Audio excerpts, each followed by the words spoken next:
Hello friends, welcome back to my channel. তো বন্ধুরা, এখন আমরা রকস্টারের 5 নম্বর গানটা নিয়ে কথা বলবো, খুব সম্ভবত। হ্যাঁ, 5 নম্বর গান। গানটার নাম হচ্ছে ভালোবাসা দিস তুই ভালোবাসা নিস, যেটা কিছুক্ষণ আগে রিলিজ করলো। সো ওভারঅল গানটা কেমন লাগলো? প্রথমত একটা কথা বলি যে এই যে গানটা, রকস্টারের এই গানটা, এটার লিরিক্সটা কিন্তু বেশ অন্যরকম একটা লিরিক্স হয়েছে, খুবই মিনিংফুল। মানে এই লিরিক্সের সাথে তোমরা বাস্তবতার একটা মিল পাবে। শুধুমাত্র বাংলাদেশেই নয়, মানে এখন তো মানে একটা দুর্নীতি নিয়ে, করাপশন নিয়ে চারিদিকেই কিছু না কিছু গল্প ঘটনা আমরা পাই। সো এই লিরিক্সের মধ্যে সেই সবগুলো কিন্তু লুকিয়ে রয়েছে। তোমরা প্রত্যেকটা লাইন শোনো এবং বোঝো, তোমরা বুঝতে পারবে যে আলটিমেটলি লিরিক্সের কাজ কেমন হয়েছে। সো প্রথমত আমার লিরিক্সের কাজটা খুবই ভালো লেগেছে, খুবই মিনিংফুল ছিল। এবং এই গানের লিরিক্সের কাজও করেছেন আমাদের আহমেদ হাসান সানি। তিনি এই গানের বেশ কিছু, এছাড়াও রাজীব হাসান বলেছিলেন লিরিক্সের কাজের সাথে। এছাড়াও এই সিনেমার প্রত্যেকটা গান, মানে বেশিরভাগ গানেই কিন্তু আহমেদ হাসান সানি লিরিক্সের কাজ করেছে এবং সেগুলো ভালোই হয়েছে। মানে এখনো পর্যন্ত দেখতে গেলে রকস্টারের 5টা গান তো আমরা পেলাম।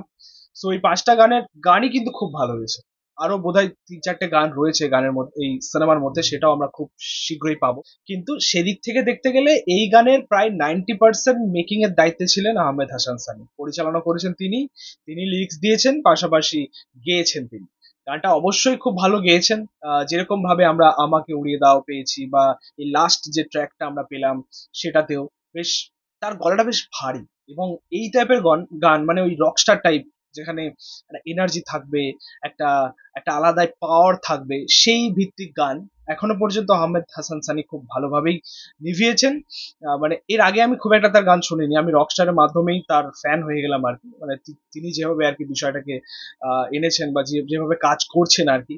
সো অবশ্যই খুব ভালো লাগছে গানটাতে, গানটা তার গলায়, তার ভয়েসে আলাদাই লাগছে। পাশাপাশি এই গানটার ওভারঅল যেরকম মেকিং হয়েছে, মিউজিক ডিপার্টমেন্টের কাজ খুব ভালো লাগছে। এছাড়া এই গানটার যদি আমরা ভিডিওটা নিয়ে কথা বলি, পিকচারাইজেশনটা সেটাও বেশ ভালো হয়েছে। আমাকে উড়িয়ে দাও, তারপরে একটা ট্র্যাক পেলাম, তারপরে এই গানটা ভালোবাসা দিস ভালোবাসা নিস, এই 3টে গানেরই যদি তোমরা পিকচারাইজেশনটা দেখো অনেকটা সেম। যেহেতু এটা রকস্টারের ভূমিকা নিয়ে গল্প আর কি, তো সেখানে এরকম মাচা টাইপ প্রেজেন্টেশনই থাকবে। তো অবশ্যই সেটা, বাট ভালো লাগছে দেখতে। মানে আমি এটা বলছি না যে বিষয়টা একই রকম লাগছে, খুব ভালোই ওয়ার্ক করছে গানের সাথে, প্রত্যেকটা গানের সাথে খুব ভালো যাচ্ছে। প্রেজেন্টেশন খুব ভালো লাগছে এবং গ্র্যান্ডারটাও কিন্তু মেনটেন করা হয়েছে। ক্রাউডের দৃশ্য বলো, লাইটিং এর ইউজ বলো, প্রত্যেকটা গানেও আমি এটা হয়তো ভুলে গেছি আর কি অনেকগুলো ভিডিওতেই বলতে, রিভিউতে বলতে, বাট লাইটিং এর কাজও কিন্তু খুব ভালো লাগছে। ঠিক আছে। এবং এই গানটাতে আমরা দেখতে পাচ্ছি খুব সম্ভবত আমাদের আগুন এবং সাবিলা নূরের যে চরিত্রটা, এই গানটার মধ্যে দিয়েই হয়তো তাদের একটা আলাপ হবে, তাদের চেনা পরিচিত বোধহয় এই গানটার মধ্যে দিয়েই হবে, তাদের ভালোবাসার সূচনা হয়তো এই গানটার মধ্যে দিয়ে হবে। এখনো পর্যন্ত অবশ্যই সিনেমাটা আমাদের দেখা হয়নি, মানে আমাদের কলকাতার দর্শকদের কথা বলি বা আমাদের আমাদের কথা বলি, এখনো পর্যন্ত দেখা হয়নি। তবে তোমাদের মানে অবশ্যই তোমরা কমেন্টে জানিও যে আমি ঠিক বললাম কি ভুল বললাম। তবে ভালোই লাগছে, দুজনকেই খুব ভালো লাগছে। সাবিলা নূরকে তো অবশ্যই এই সিনেমার মধ্যে অসাধারণ লাগছে, তার যেরকম লুকটা দেয়া হয়েছে, যেরকম ভাবে তাকে ইউজ করা হয়েছে এখনো পর্যন্ত, আমি টিজার লেভেলে বলছি বা গান লেভেলে বলছি, খুবই ভালো লাগছে সাবিলা নূরকে। বাট একটা কথা আমি অবশ্যই বলবো, এখনো পর্যন্ত হয়তো আমরা তানজিয়া জামান, মিথিলা এবং সুনিধি নায়েক বা সাকিব খানকে ঘিরে একটা গানও আমরা পাইনি। ঠিক আছে। সো তাদের গান দেখার জন্য আমরা এক্সাইটেড।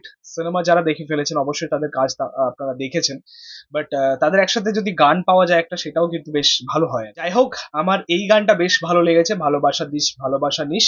তোমাদের কেমন লেগেছে সেটা অবশ্যই কমেন্টে জানি। ভিডিওটা ভালো লাগলে অবশ্যই লাইক কমেন্ট শেয়ার করবি, পাশে থাকা বেল প্রেস করবি পরবর্তী ভিডিও। Thank you.